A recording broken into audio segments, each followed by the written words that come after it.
Reading from the Sri Chaitanya Charitamrita, Antya-lila, chapter 19, text 39.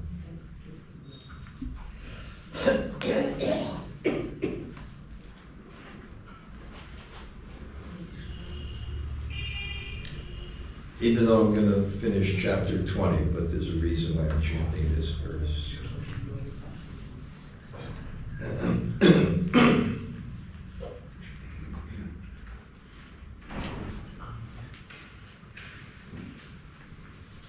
Om Namo Bhagavate Vasudevaya. Om Namo Bhagavate Vasudevaya. Om Namo Bhagavate Vasudevaya. Om Namo Bhagavate Vasudevaya. Om Namo Bhagavate Vasudevaya. Om Namo Bhagavate Vasudevaya. Hanse Chudaratama Sika Pinchiri Budama Navamege Yena Indudanu Pitambara Tadidyuti Muktamala Vakapanti Navabuddha Jina Saimatam. My dear friend, where is that beautiful helmet with a peacock feather? Upon it like a rainbow upon a new cloud. I'm reading it. My dear friend, where is that beautiful helmet with a peacock feather upon it like a rainbow upon a new cloud? Where are those yellow garments? Yeah. What? Where are those yellow garments shining like lightning? And where is that necklace of pearls that resemble flocks of heron flying in the sky? The blackish body of Krishna triumphs over the new blackish rain cloud. Does anyone here have a throat lozenge? Just practice. Okay. Omagana Timarandasya Gyanam Jana Shalakaya Chakshurmuktam Mahina Tasmai Shri Gurave Namaha Sri Chaitanya Manobhishtam Stapitam Yena Bhutale Swayam Rupa Kadamayam Dadanti Sapadamrikam Vanchakalpa Tarubhyascha Kripa Sindhu Vayevacha Patitanam Pavadebhyo Vaishnavebhyo Namo Namah. Sri Krishna Chaitanya Prabhu Nityananda Sri Advaita Gadadhara Srivasadi Gaura Bhaktavrinda. Hare Krishna, Hare Krishna, Krishna Krishna, Hare Hare, Hare Rama, Hare Rama, Rama Rama, Hare Hare.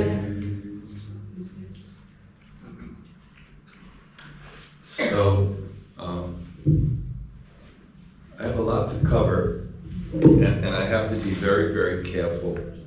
Anybody who writes knows that a good writer, their potency is not what they put in, but what they take out. Because you actually have to have focus. I took this class by Jayadvaita Maharaj, strong speaking, clear thinking. And one was saying is the most important thing in a class, a musical composition, a novel, a book, is focus. And focus means there's a theme.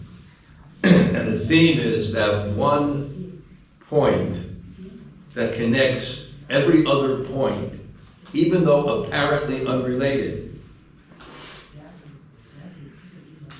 So there was actually a technique that he taught. You go to every paragraph First you write your theme, then you go to every paragraph and you say, so what? And you have to respond, so what? And then show how it's connected to the theme. And because I write one article every week, and then what happens is you have a brilliant idea, a brilliant thought, but if it doesn't fit in, you have to take it out. And that's painful because it's something really interesting that you really want to show to people, etc. So my idea is always to review things and then get to the subject matter, etc. So I try for that. What's the theme, they say, of the Bhagavatam? What connects the Bhagavatam has the king's time calculation from the Adam, the romance of the gopis, and what's the one thing? Etecham sakala putsa Krishna's tu Bhagavan. And everything is connected. So, that being said, before I get to really the subject today, which is obstacles in devotion, which I hope will have a real clear thematic presentation, I just want to review. And just first with a realization and appreciation. Giriraj, the Mridanga player, I used to be into sports, and top 5. He's top 5 Mridanga player. I don't even know if there's anybody better than him. He's so good. And all he does his whole life is kirtan from a young, early age. He travels here, does kirtan. And he turned to me yesterday and said, that was the best Nagar kirtan I ever participated in. And I couldn't imagine anything better. Because we really had rasa. And rasa is the shared experience. One thing about kirtan that Jiva Goswami said, I'm not sure if Jiva Goswami said this, but I read it someplace, but he said, kirtan is, Sankirtan, community kirtan, is better than individual kirtan. He says because it gives special feelings of bliss. And I once analyzed many, many reasons for that. But there is this concept that shared bliss is higher than individual bliss. And the reason, because what we've been talking about is because of community. A community allows you to be open-hearted to experience that joy. And therefore, in the rasa theory, and Lord Chaitanya showed this when he was doing kirtan in Sri Vasangam, it couldn't rise because there was one person who had a different conception, a different idea. It couldn't rise. So it's always difficult to get to that point, but I thought it was quite extraordinary, and it carried over to last night. Where usually people fall to their own nature. I don't want to sit and be confined there. Let me go lay in my room and listen to the kirtan. And with some friends, everyone participating. So we were in Siddhavakul, and everyone was chanting, and everyone was dancing. You have that sense of just opening your heart to the holy name. And when you have community, you can overcome the limited concept of I. There's a concept of I, but the limited concept of I is I am the center. That's the limited. The unlimited conception of I is I am the servant of something greater, and I'm unified with other people. I'm not the center. I serve the center. When we go to the holy dhams, why do we go to the Digpals? Gopishwar Mahadev, Kameshwar Mahadev, Kundeshwar Mahadev, Chakleshwar Mahadev, Digpals. They protect the different directions. From what? Whenever I go into Radhakund, first go to Kundeshwara, because he's the presiding deity of the false ego.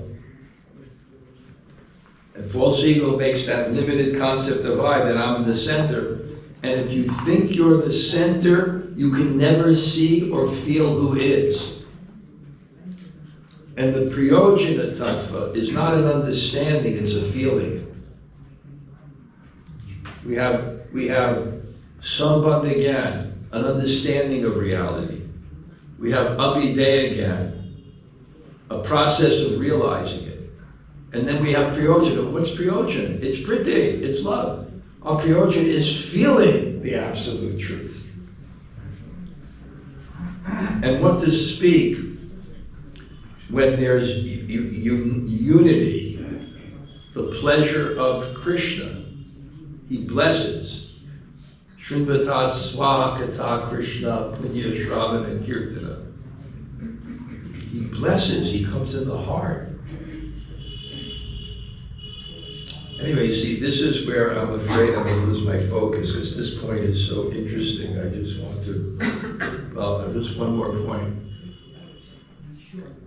When I was doing that 10th canto, and I told you I was running up to Radha Govinda Swami's room and getting the commentaries and what's in between, there was one beautiful point where Lord Brahma goes to the ocean of milk. And the question is, why did he bring all these other people? Why did he need to bring a whole group? Because group petition is higher than individual petition. Everyone in Indian politics knows this. You want to get something done, you bring everybody. But anyway, that shared bliss. And the most beautiful image of shared bliss is when Lord Chaitanya was taking sannyas, and he knew he was going to leave, and he opened the door to all his devotees, and they were garlanding him and putting on the chandan. And then it said, they gazed upon him as with a single pair of eyes. And I know there's different teachers here and communicators. You know you're successful as if people hear you with a single mind and a single set of ears. So it has a deeper effect. And then just the other point that I wanted to make is I was explaining also the purpose of these retreats, to give faith. And I defined faith, I gave that Christian apologist. Look at Alvin Plantinga, the top Christian apologist, like a Brahmin. And when they had, I love one time they asked him, is God a person? He's very sattvic. He said, God is not less than a person. So powerful. So he defined faith as trust by experience. The purpose of these type of gatherings, not just here, but wherever you go, is to give that experience.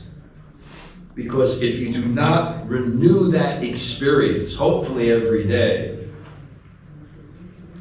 if you not renew that experience, it recedes. We have this misconception of faith as I believe or I don't believe. No, it's where you trust your happiness is. And if you don't renew those experiences of happiness, they'll recede. Okay, I'm going off on it, I can't help it, but let's see.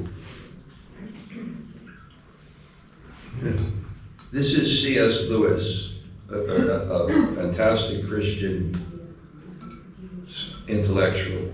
Faith, in the sense in which I am using the word, is the art of holding on to things your reason once accepted in spite of your changing moods. said, now that I'm a Christian, I have moods in which the whole thing looks very improbable. But when I was an atheist, I had moods in which Christianity looked very probable. This rebellion of your moods against your real self is going to come. That is why faith is such a necessary virtue. Unless you teach your moods where they get off, you can never be a sound Christian or even a sound atheist, but just a creature dithering to and fro with its beliefs, really dependent on the weather and state of digestion. Consequently, one must train the habit of faith. It's a longer article. It's another paragraph, but I don't want to. But that's the thing, to get those experiences. And I thought just being in that kirtan yesterday was just invaluable. Yes, this is why I came. And when the challenges come, you'll realize that. I can't help but going off on this subject, but I just have this funny image. I'm staying in the Gurukul building. I think I'm 45, 50, maybe 45 years old. We're sharing a common bathroom. It's the winter, the weather is cold. So you go in the morning and I'm sitting next to Bhakti Prabhu. And we have gumshoes, over our shoulders. We're in a sink and I'm brushing my teeth and he's brushing his teeth. And I kind of looked at him and I said, wow, this guy could have been such a successful academic scholar in a big university. With a nice house in his own room and a bathroom. And I said, yeah, I'll make a joke, but I could have been a top Jewish lawyer. And then I turned to him and I said a line, which is these famous American comedians from 100 years ago. And they had a line, said, you'll understand. This is another fine mess you got me into. But anyway, but I was thinking, why? Why are we there? Why are we making this? I can't imagine. Radha, Dr. Rupa, you ladies, how much sacrifice you make. Why? Because of that experience. You have a goal, and you had association from devotees and experiences that kept that fresh, and a sadhana that kept that fresh. So when the weather changes and you have indigestion and someone throws you out, you still keep on going. Okay, that was the first part of my introduction. Now, a review of Smarna. So that verse that I mentioned, and I kind of thought, it's such a beautiful description. So I thought myself that there's actually two ways to kind of approach it. The main thing is you hear from someone who has some bhav and he explains these things and you hear it and they stick. Sometimes, even if you're not fully realized with them, they stick.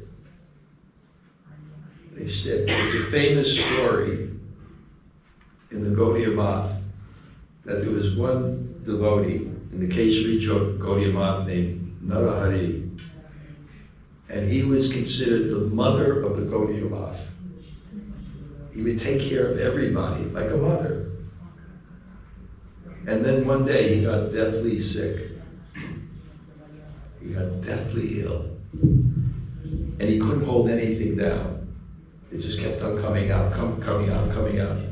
So the guru there said, we'll bring him to this famous Ayurvedic doctor, he's going to die. And the Ayurvedic doctor gave him medicine with ghee. And they questioned the doctor, he has this bad stomach, how can you give him ghee? It'll all come out. He said, something will stick. So that's also when we hear quality Krishna Katha from people,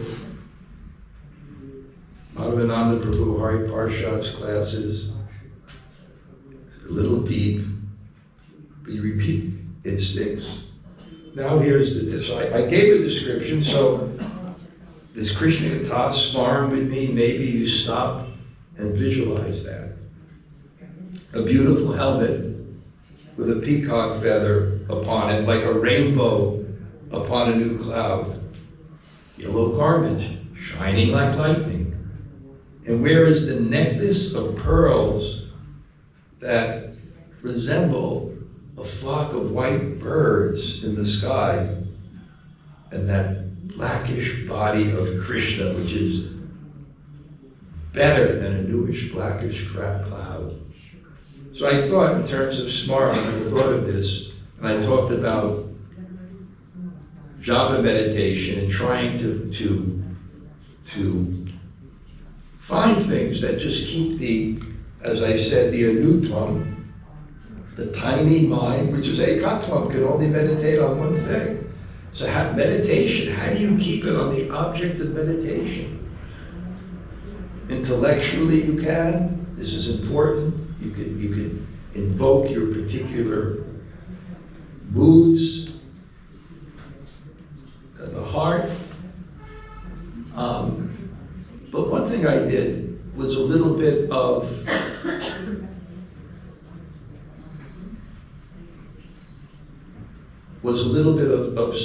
smart myself.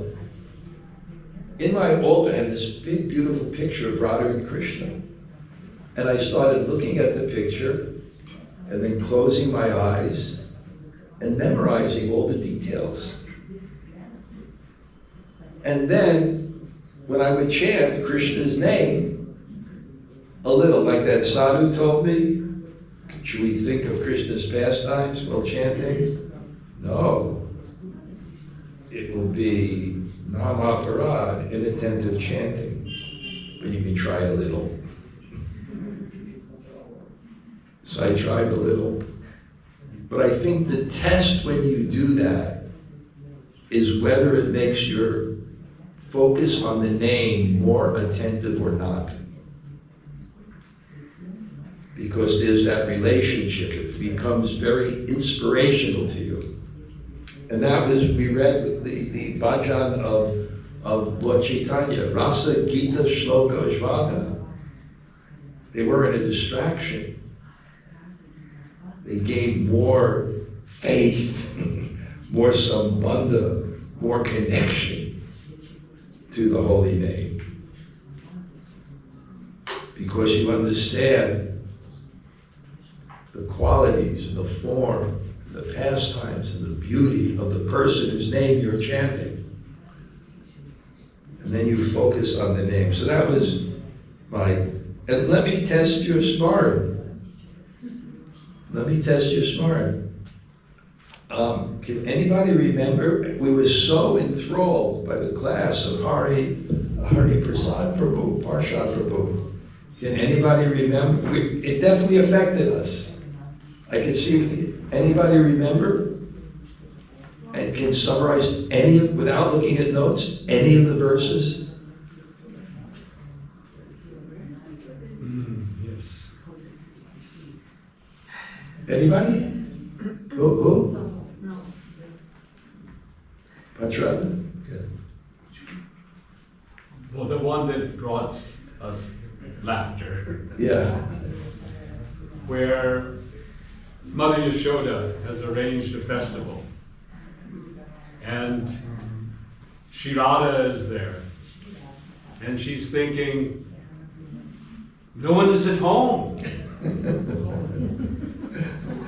How will Shri Radha go back? It's night. Oh, Vatsa.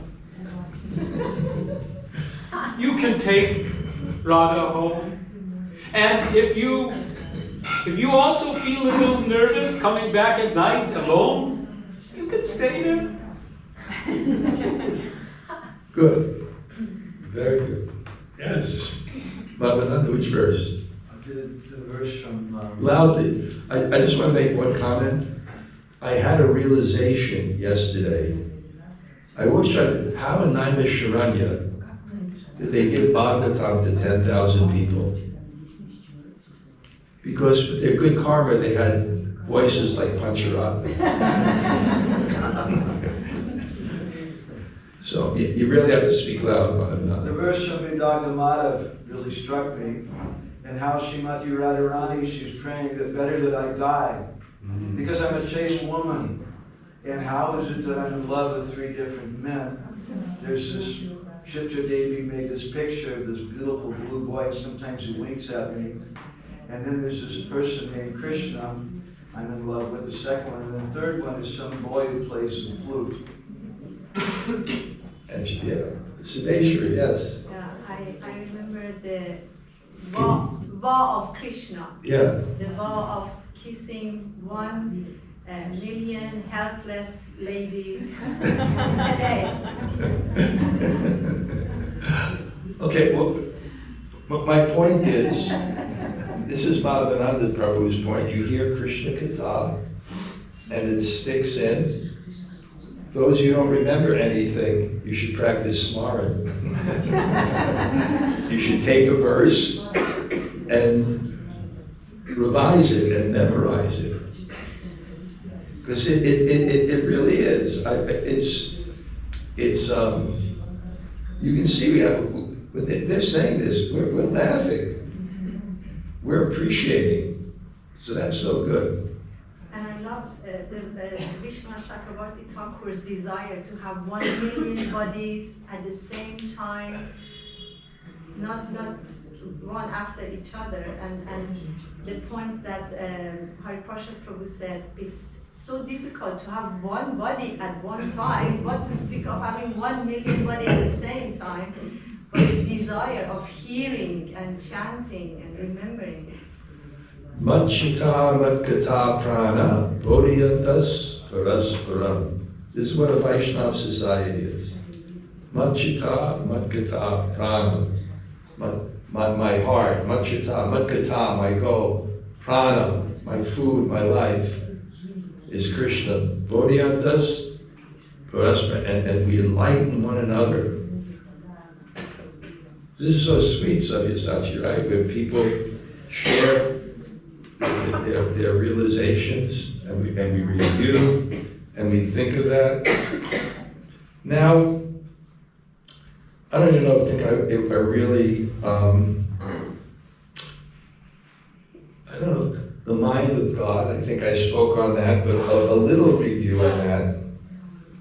And this is an answer to Pancharatma's question yesterday.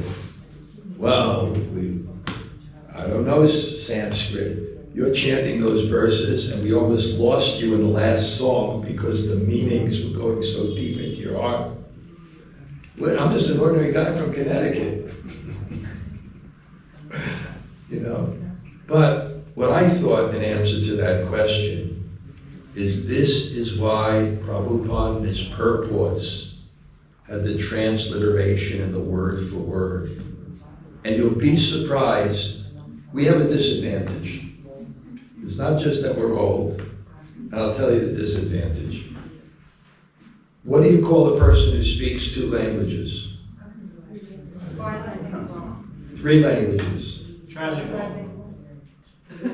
Many languages. Many languages. 1 language, American. So it's a great disadvantage. When you're bilingual, you develop the samskaras to learn different languages, and those who have the inclination, it is a great facility. But at the same time, by Prabhupada's mercy, the transliteration, you'll be surprised how many words we know, and how those words are filled with such rasa. And like that verse of the Rupa Goswami, Ramananda Roy and Sri Damodar and Lord Chaitanya, the Gambhira, right? And what were they doing? Tell me you know each of these words. Rasa, Gita, Shloka, Ashvadane. Tasting. So, I'm just going to go quickly and just quickly and go to this mind of God that I was speaking. But yeah, even, and that point where I speculated what was on Lord Chaitanya's mind. And Hari Parshad confirmed that I was right, that it didn't fit in. And to understand the context, why, you had to think deeper. And I gave my own realization. And then he gave something by some scholar hundreds of years ago. But even these verses of Lord Chaitanya, you'll see how they're filled. Say, Bhave. Say, Bhave, in that particular emotion. Nija Shloka. Padye. Nija. Om. We know these words. Nija Om. Shloka. His own shlokas he's reciting. Shlokera Artha Ashvadare. And what these slokas? He's tasting the meaning. The Sanskrit has some, the Bengali, it has some flavor. Dui Bandhu. Dui Bandhu. Dui Bandhu. Lana. With his two friends.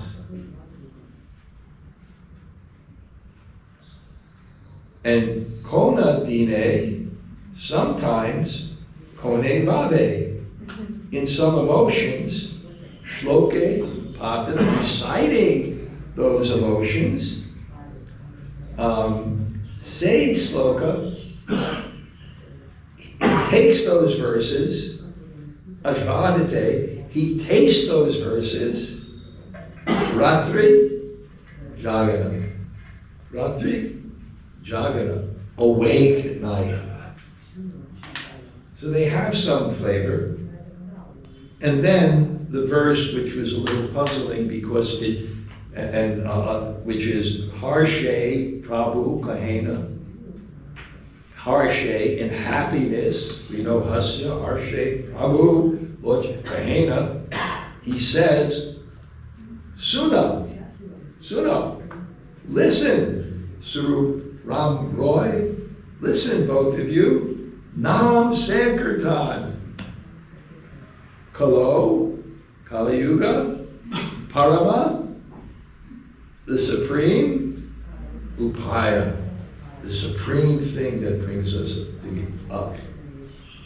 And that was the focus of my class, that there's many reasons, and I tried to discuss them, that it's not enough to understand things by just hearing what someone says or hearing what's in the Shastra and the actions people do. You have to understand what they're thinking.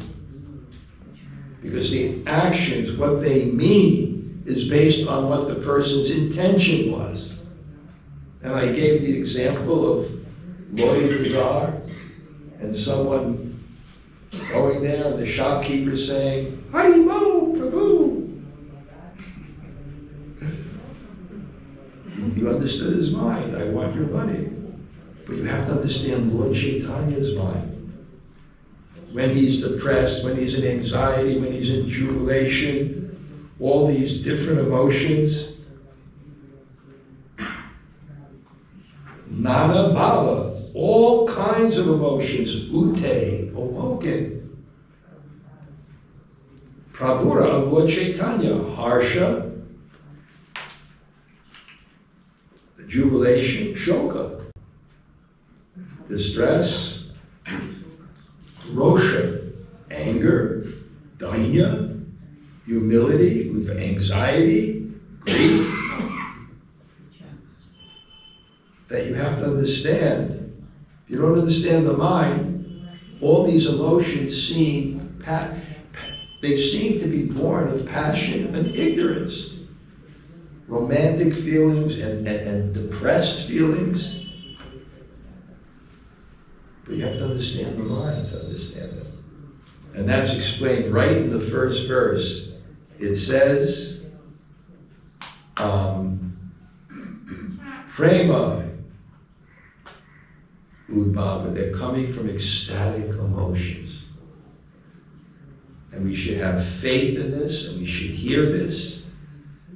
And then we may get a little understanding. And I'll just end this section before I go into the next. A little understanding of how these two things can exist at once without contradiction. And I still like my analogy. Dying of thirst, drinking water, it's pleasurable. But what if the water increased the thirst? The pleasure would increase and the pain would increase. And that's what bhakti is. Bhakti is the greatest pleasure, and it increases your feelings. I don't have it. Your thirst for bhakti, you want it more. And you drink more, you want it more. And therefore these two feelings happen simultaneously. The greatest pleasure and the greatest anxiety. And because it's God's emotions, how can we limit what that feels like? How can we limit what Rasa Vaisakha, his feelings of rasa, his feelings of experience, how can they be limited? It's God's emotions. And once you get to that realm, don't try to analyze it by your experience here. I'll give you just one thing I thought. God would not be God unless he was experiencing the highest pleasure. And he would not be God unless that could increase. So was he experiencing the highest pleasure? Just something for your mind to wrap around when you try to think of that absolute reality. And the platform is, as Bhaktivinoda Thakur said, in trying to understand the question of origins, where we came from. He says, we can't understand these things through the dirt of words. Even the concept of origin. How can there be origin in terms of an existence that's beyond time? What are you talking about? Origins. When we came. That's why Prabhupada always gave the analogy. You're in a well, you're drowning, grab the rope. Okay. Now, this is a thing. The way I generally do my classes is what I'm speaking about during the year is what I generally share. And 99% it's Prabhupada's books. But I found this, I don't know if you can look at the cheapest production of publication possible. I found these two small books. One was called Rasa, I don't even know the author was. But it had just principles of rasa, somebody listed it. Can't even find that book. But I remember in that book there was one thing that was very interesting. It said that there can be, in 100 years, there can be, hundreds of great authors, or in 1,000 years there can be many great authors, but a Kavi, Krishnadas Kavi Maharaj, Rasika Bhakta Maharaj. When I studied Sanatana Goswami's Brihad Bhagavatamrita, Krishnadas Kaviraj Chaitanya Charitamrita, their literary skill is just beyond conception. And they didn't have word processes. It's all done in their mind. and they have one shot to ride it by scraping in a bark and filling it with rose ink. Amazing. And the composition and how it's constructed. So, and then I found another book by a sadhaka, a great sadhaka. He was famous for chanting all day long. And what I liked about it, it was kind of in a story form, a compilation of Panchanga Bhakti. And what are the obstacles to punch on 5 main items? So I found that it was like a sadhu who kind of categorized according to his experience. And I'm just going to read a little bit how it starts, and I think it starts very interesting. And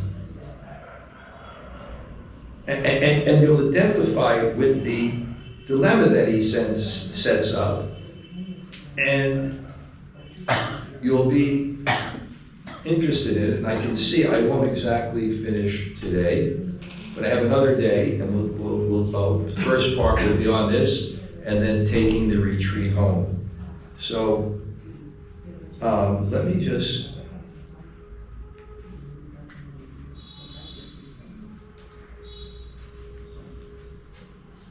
Okay, so this is how the story goes. It's between a disciple and a guru. It's a very interesting way of presenting the philosophy. And you'll see how relevant it is. And I'll just summarize it. So the disciple comes and he has a problem. And he comes to his guru and he says, "Take mercy, solve my problems. I have such a question and it's troubling me." That ever happened to you? That's why there's nothing more valuable than people who know Shastra in society. Because we have a myriad of choices at every moment. But there's a science of right choice. And that's called Dharma. And the right choice may be attachment, it may be detachment, according to your nature. And it's the choice that will elevate your consciousness. That's why when there's someone with wisdom, it's such a blessing. I have a friend who has a lot of wisdom. It's such a blessing. Because I also have this or that, do this, move this way, move that way. So the guru says, okay, I'll try my best. So he says, I was a householder, and I heard Hari Katha, and I heard about the glories of the holy name, and I got the message. Madhavananda, if I have another one of those, I'd appreciate it. The throat lozenges. And I heard the message, and he quotes to his guru, and that's what I like this. This is basically a compilation from the Chaitanya Charitamrita and the Chaitanya Bhagavat. So he says, I heard, Hoite, Sute, Jota, Tota, Nam Loi, Desh Kal, Niyam Nai, Sarva Zide Hoi. We should chant Harinam while eating and sleeping anywhere and everywhere.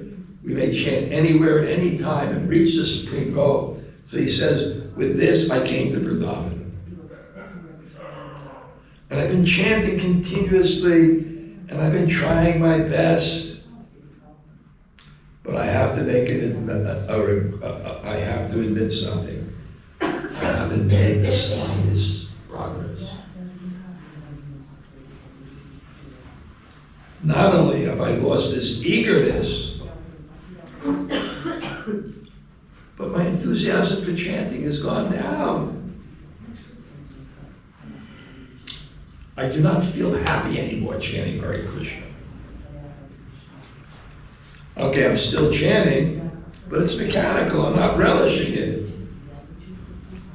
And in Vrindavan, at the beginning, when I saw the trees and I saw the creepers, I used to enter some sort of bhav. But now when I see them, I see the Dham as material.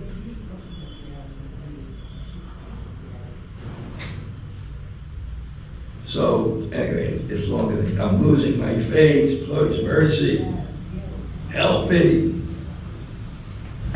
And the Guru says, why are you so confused? Chaitanya Charitamrita is very clear on this matter. If we're chanting the name of Krishna countless times, but we do not get praying, we do not shed tears, this is from the CC, then we should know we've committed aparad. Hence, the chanting of name is not resulting in praying. And then he kind of explains that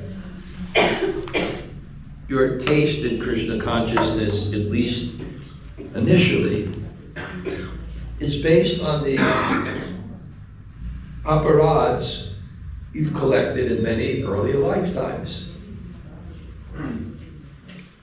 And the aparads we commit in this lifetime. And our attachment to Krishna, and we all come at different levels, is based on the offenses that we committed. So, what happens now, and just give you, because I found, is kind of goes back and forth with the disciple. And the Guru is very militant in a way. He won't give him any excuse for hate. Any what? For hate. Won't give him any excuse for hate. Aparad. And then he says, well, there are 10 offenses. But if you commit any of those offenses, it's like breaking the branches on the tree of Bhakti. But if you commit Sadhu Ninda, if you commit Vaishnava aparad, then it's uprooting the tree. And he won't give him an inch. It's very interesting because the disciples just kept on saying, well, what about this and what about this? Now I'll say, obviously, I'll put it this way, because I want to get this question out of the way, that there's a place for criticism. But it depends what it's born of. And most of the time, it's born of envy. That's why in the Narada Bhakti Sutras I quoted, it says, Vaishnavas don't argue. Of course, again, context relevance. He's making his point. He's not going to elaborate in this case, It's no criticism. The Vaishnava doesn't argue. Because mostly it's born from false ego. And this is how I describe the process of bhakti, is, and I'm going to repeat it again, and I had this revelation one time, because I used to give a lot of seminars in yoga studios, and sometimes I'd be asked to explain bhakti. And what is bhakti? It's an energy of God, it's a practice, it's what's in our heart. So really, to explain bhakti, so I always look for analogies, some example. And I had this incredible revelation how to explain it once. I was visiting my friend, Sridhar Mali. If you're ever in Vrindavan and you want to see the real Vrindavan, anybody in this room, you can contact me. I will take you to the secret flower gardens of Vrindavan. I can get there within less than 10 minutes through this mystical black gate, which I discovered. I had a friend, and they have the best food in the world. There's nothing better than Brijvasi rotis. A challenge. I'm actually, the Pizza King of New York is coming to brunch. John Annunziata. And we're set up for a challenge. If I show you a video of him tomorrow, you'll really laugh. But the things he says, I can't put in this assembly. He's kind of a devotee, but he's coming. I'm going to take him there, sit him down. Have you ever tasted anything better than this? So sometimes I go there, and I'm sitting with him, and he's sitting here. His grandson comes, and he runs away. Where did he go? So I follow, and I see a calf being born. Now that's a big thing for me, because I grew up in Brooklyn, and the most famous novel about Brooklyn is called A Tree Grows in Brooklyn. Like it's a big event. So I never saw this. And then the calf was spread eagle, and then he got up and went for the mother and began to lick the mother, the milk, and the mother began to lick the calf. And it was just so intense, and I was watching this. It wasn't intellectual. The calf didn't get up and think, well, okay, it's a little bigger than me, has milk, must be my mother. There was just a natural energy. And that energy, rasa vaisaha, it's rasa. That's the goal, to turn to God and to feel that energy between us and God. But why don't we feel it? And that's explained, I said in the Bhagavad Gita, Icha Dvesha Samutena Dvandva Mohena. We're born into this world overcome with the dualities of desire and hate. We want to be superior, that conception. You want to be the center, you don't see the center. You want to be the center, you don't feel the center. That energy is covering our consciousness like an umbrella that prevents the sun's rays from affecting us. So Icha Dvesha. Icha, our ambitions to do things for the purpose of being better than others, and Dvesha, putting people down and hating people because we want to be better than others. So this is the main thing that covers our soul from experiencing that energy of God.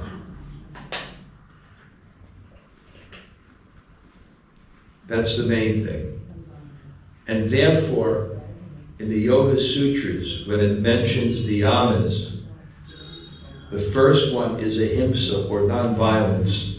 And the Patanjali, the point is made that ahimsa is like an elephant's footprint, and everything else fits in it. Because what yoga means, what? Controlling the mind? If you can't control the mind to the extent that you can't control it in relationship to others, you can't begin the first part of yoga. So therefore this sadhu, who's accomplished in chanting day and night, his realization, the main thing, is avoiding this. And it comes out criticism. And I picked up these quotes once, and I don't even know where they're from, but I kept on repeating them many times. Criticism is worse than throwing a spear through someone's body, because the spear can only pierce the body, but criticism can pierce the heart. 11th canto Bhagavad. What? It's 11th canto Bhagavad. Okay, get that verse. We'll share it tomorrow. Thank you. It's so great to have Hari Harshad, Madhavananda, Pandits, Krishna Kund. She's shy, she doesn't speak up, but she knows all these verses. Maybe next year, because she's shy, we'll just have a ladies class with her.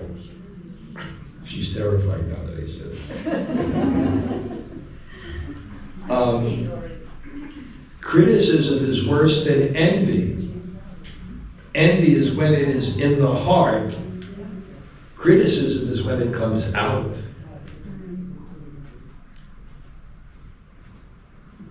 But I don't know whether maybe you could get this one.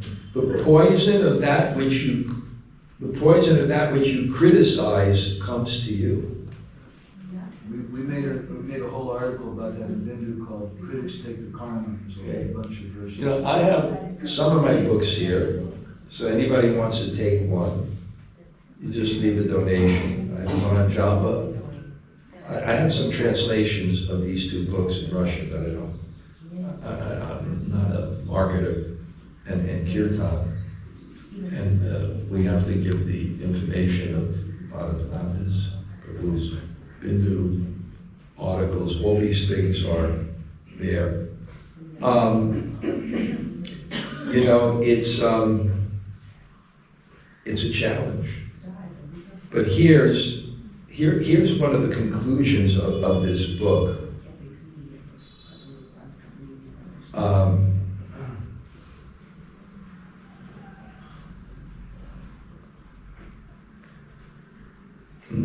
There's so many quotes. Lord Chaitanya, this one raised both his arms and called out to the world at large. Be aninduka. Ninduka means one who criticizes. Aninduka means one who doesn't criticize. Be aninduka and chant the holy names of Krishna. If you are a ninduk and carefully chant the holy name, I pledge firmly unto you that I will deliver you. What's that? Okay. Okay, yeah. Yeah. You know, this is one story that it shows how difficult it Если вы аниндука, то я освобожу вас. Если вы не оскорбитель, то я освобожу вас. I was in Kartik, and this is before internet. That's something you have to say. And the last 5 days is Bhishma Panchaka, and if you follow the last 5 days, you get the benefit of all the things, and we're all making the vows. And I say, oh yeah, I'm going to chant this amount of rounds. And the only sense gratification in that place at the time was the Times of India. One newspaper to get a little prajalpa into our consciousness after drowning in the world for so many years, you know, and you had to track it down. Who got it now? So I said, I'm going to vow not to chant. And then I asked Chaitanya Maharaj, what's your vows? He said,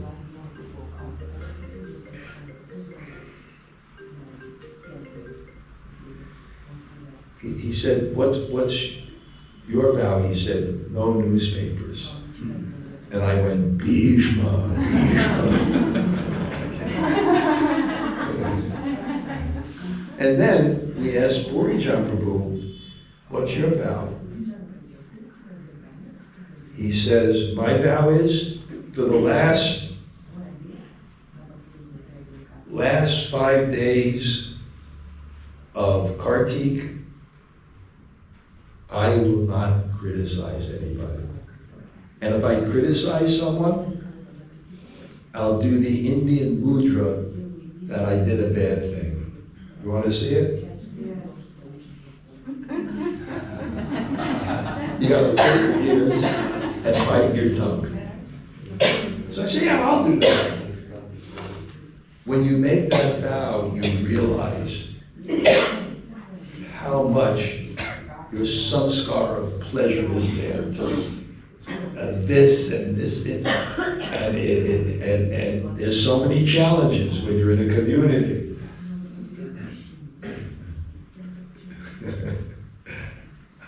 I got to say two things that Lord Chaitanya did. See, it's hard when you're an institution and so many different people, so many different kind of things. So after a while, he got a deity of 3 monkeys. One monkey's like this, one monkey's like this, and one monkey's like this. It's difficult. So,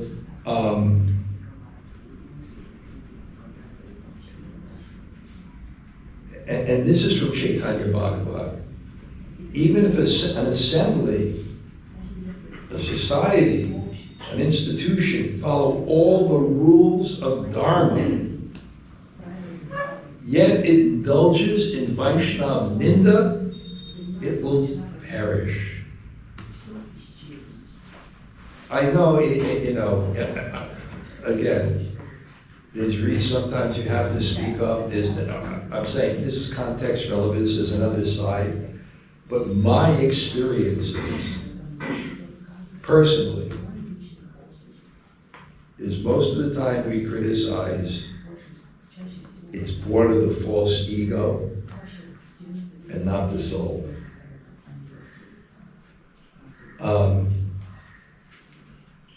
And he gives so many, in this dialogue, there's so many different things that come. For example, you see an argument between two people, right? And then you get into it, and you take sides. One Vaishnava or another, and you get into it, you get on that thread, and you go this way and that way. So he quotes from Chaitanya Bhagavat,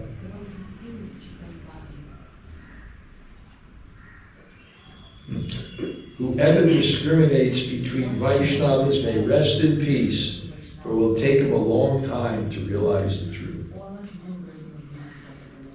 Powerful statements.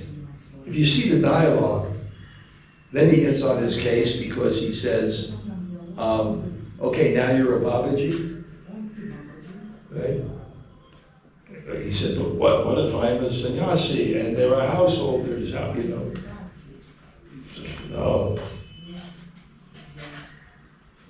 No.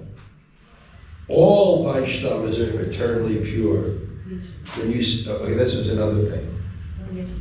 But then he says to him, but if you're a householder and you don't respect a sannyasi, because he's younger than you and you're such a senior devotee, then you're breaking Maharaj rules. That's also the fact. See, he's very balanced.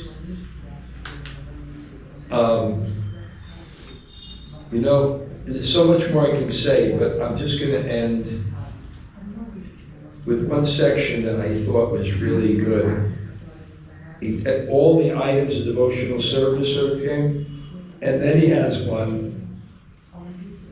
The easiest way to get Sri Bhagavan's darshan. Now I'll do like a Radhanath Swami. Would you like to hear this? Oh, you're not so enthusiastic? The easiest way to get Bhagavan's darshan?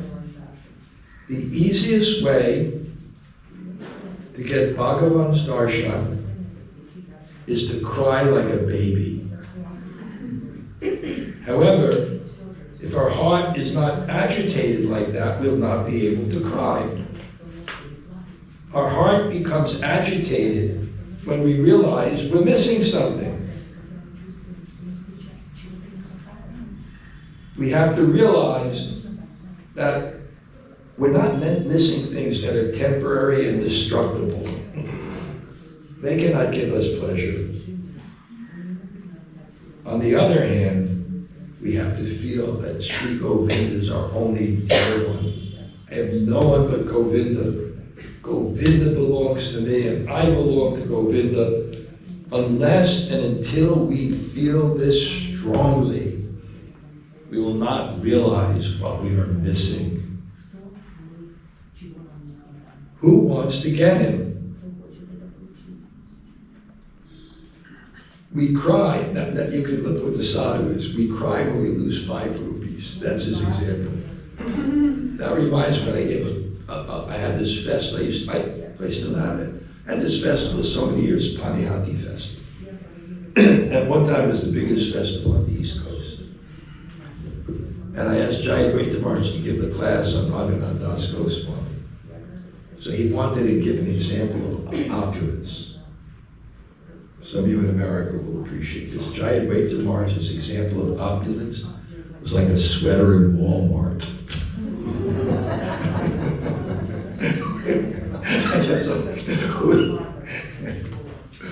So we cry when we lose 5 rupees. We know we won't get it again. Yet we keep searching for it in our mind again and again. The whole day we think, where's my cell phone? I have to kind of make me temporary. Shed tears over it. Do we ever think this much about God? About Bhagavan? How much we miss those 5 rupees. Do we miss God that much? Then please realize, I am so fallen, I've not been able to love Krishna as much as my cell phone.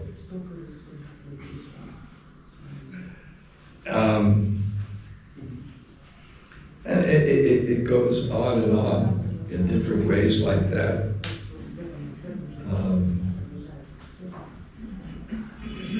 So I'm gonna read one other thing. I don't know where I got this, but it was a seminar on forgiveness. And the title of it was, How to Give Up Justified Hate. Hate, but the point is, hate covers the soul.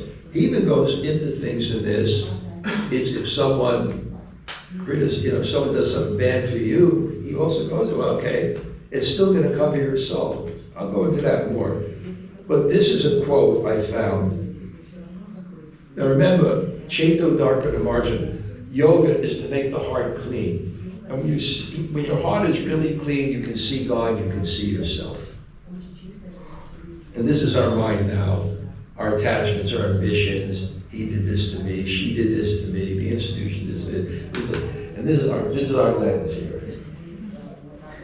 So this is what it says. The shadows of resentment keep our spiritual light it keeps our spiritual light from shining through. See, this resentment, to hate. Resentment really comes from the word resentir, to feel again. You've been hurt, and you feel again. You go back. These kind of feelings.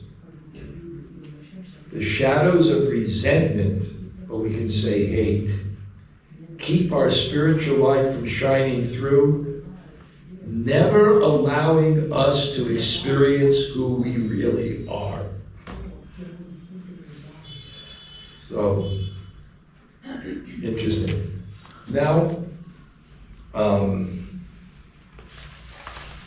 I ended early enough to have some reflections.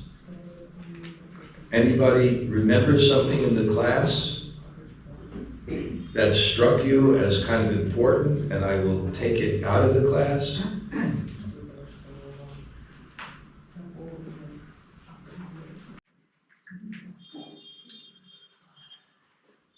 Yes, Manjurata. this topic Yeah. that you've been exploring with us about resentment, hate, envy,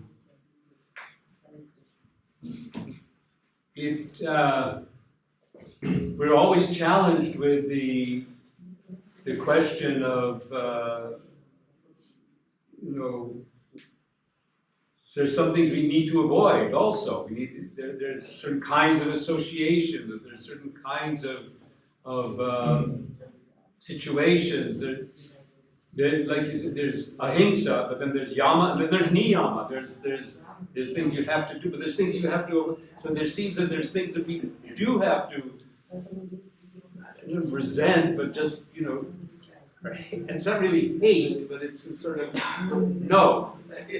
Well, Say no to things. because it leads to that. In a commentary on Upadeshamrita, on the verse of the obstacles, it says that Prajalpa ultimately leads to Vaishnava aparadha. And you can see that in the internet culture.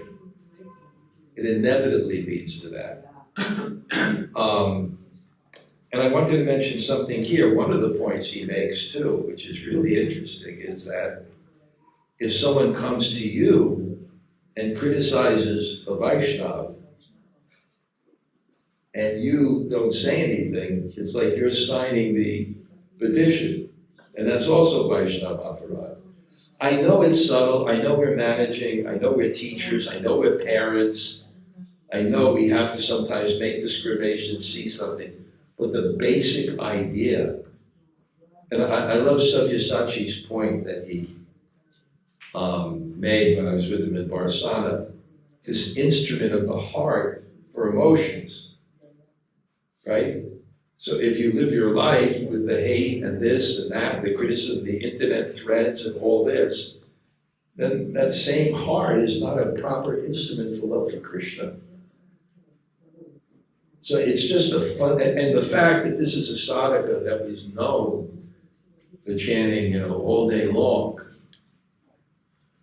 and this is his main realization of the way he lived, is kind of avoiding that. Of course, Bhajananandi, it's a little bit more easy than a Goshananandi and the mercy of Lord Chaitanya from spreading Krishna consciousness. I'm sure there's some allowance or some dispensation, something like that. But it affected. And I remember, so I told, Lord Chaitanya, yeah, I'll follow that. And then,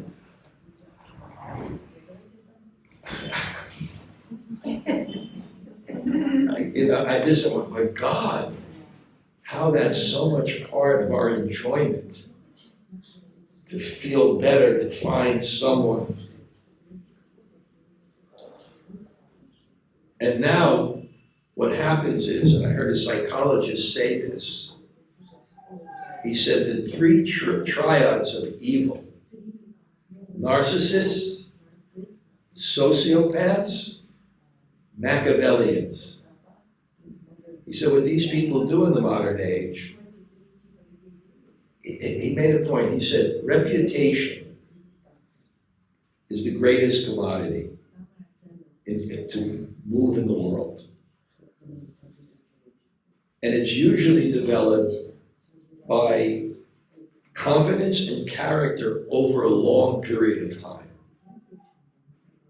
He said, but in the modern age, what happens is people sometimes who don't have this, they want to get it by finding someone who's down and leading the charge.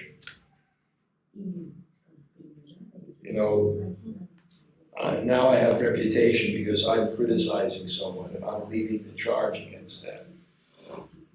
Yeah, so it's hard. We have to make decisions, right? There's the question always arises though, who's a Vaishnava? But then the response goes, well, everyone at one, because Mahaprabhu says Janata Visishana, Tadora Visishana, Amanina Manadain. He doesn't discriminate, it's the Vaishnavas, everyone. Every point you make, he covers. What he says is, you have to avoid it against anybody, because it's going to tap the heart. And then the solution he gives, one of the solutions he gives us in the dialogue is you have to learn to see God in everything. Right? And the point he makes, that's the beginning consciousness, that's the end consciousness. Because what's prema? Prema is described in the Chatushlaki Bhagavatam when you see God in everything, inside and outside, and you're feeling it. So what's the beginning? The first step in God realization. The universal form, you see God in everything, in every living entity. Anyway, this is about Jananandi. You know, he doesn't have to worry about a lot of things that people do that go out and preach. So we take that in consideration. But the basic principle is we're not careful enough. Because, yes, Mananda.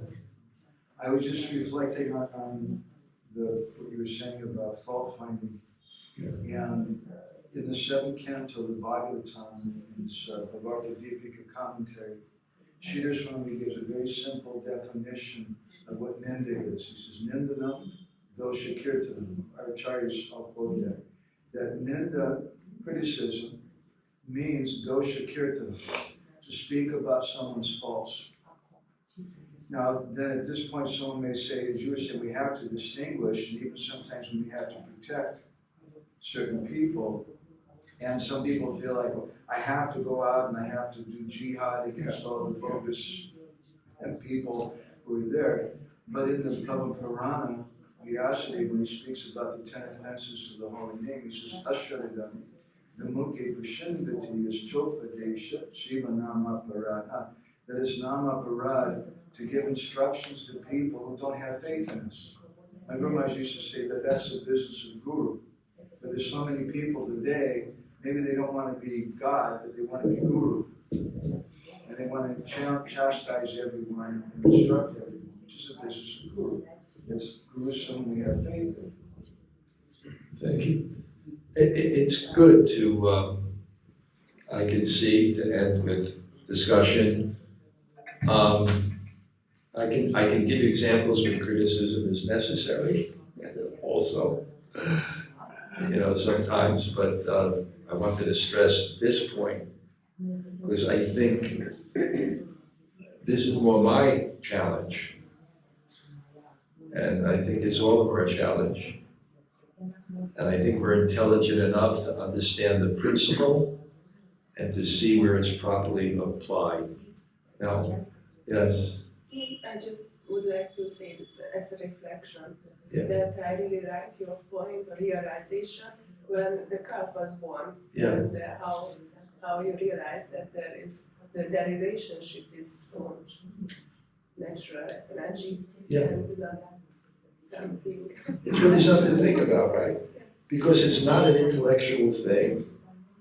And that's the principle of the universe, rasa vaisa, the energetic exchange between souls and everything, which is God. Okay, I'm going to end the time because I'll push on your last point here. Well, you asked us for our reflections on this class. Yeah. Something that we would take out of the class. Yeah. And I simply made a mental note that this class had so much substance, I should listen to it again. Well, somehow it did. We're so organized that we videoed the class and we've taped the class, which generally we forget to do. But after our 19th year, we finally got a good sound system and have our technology down. But anyway, this is a good thing to discuss afterwards. I just want I'm going to start with, it's going to go off. No, So, I put it okay. longer. I'm going to start with, we're sponsoring the prasad every day, and today, a very nice devotee in New York named Sri Rupa He works as a teacher and administrator. She's organized these sage groups for Wisdom of the Sages, which is a huge endeavor. She also manages my own small little group called Metro Mantra Sangha. We organize programs in the New York area. Wonderful, just person. I'll just tell you how she became Krishna conscious. Her friend became Krishna conscious and asked her, could you pick up this devotee that's going to lecture at 26 Second Avenue? This is the second time we got 26 Second Avenue, and these young people were managing it. And so she said, okay, Tamal Krishna Maharaj is arriving at the airport. And she's a person who always had a nice car. So she picked them up. By the time they got from JFK to 26 Second Avenue, he already convinced her to go to Dallas and distribute books. Which was a little challenging for her, you know. But once she got there, you know, remained with her. And a lot of times, between 20 and 40, family and things like this, not everybody can be like Pancharatna and Tita Guna and just keep on going with the service. A lot of times people get lost. But if they have that in their heart, they come back. And also,